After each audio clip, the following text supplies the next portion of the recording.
20 years since Hurricane Katrina, we remember the storm that changed us in a series of reports leading up to the anniversary. Well, tonight we talked to New Orleans actor and activist Wendell Pierce, who became a prominent figure in the revitalization of his childhood neighborhood, Pontchartrain Park. Paul Murphy sat down with Pierce to talk about his role as the accidental developer.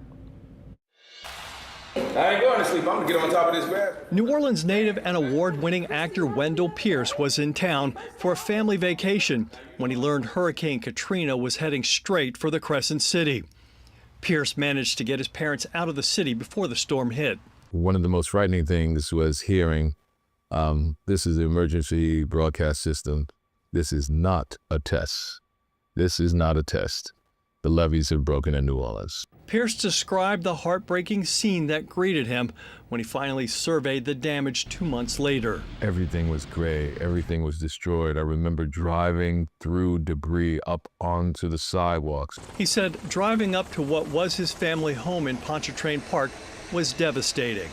The neighborhood took on more than 15 feet of water. There was tears shed and deafening silence. And my father said, oh no, we raised our kids in this house and it's all gone. It's all over. At that moment, Pierce said he committed himself to getting his parents and his neighbors back in their homes. He led the Pontchartrain Park Community Development Corporation, a nonprofit focused on the restoration and revitalization of the historic African-American community. And we were the only resident-initiated redevelopment, and we rebuilt block by block, house by house.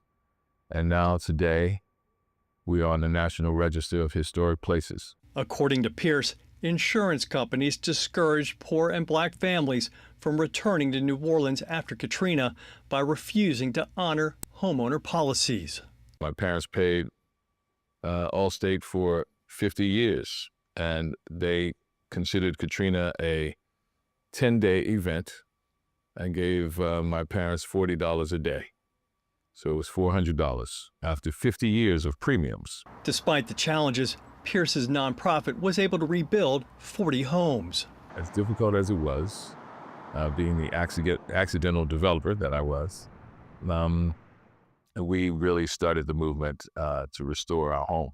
Now, 20 years after Katrina, when asked what he did to help New Orleans in its darkest hour, Pierce points to his beloved Pontchartrain Park and the families who have returned there. Paul Murphy, WWL, Louisiana.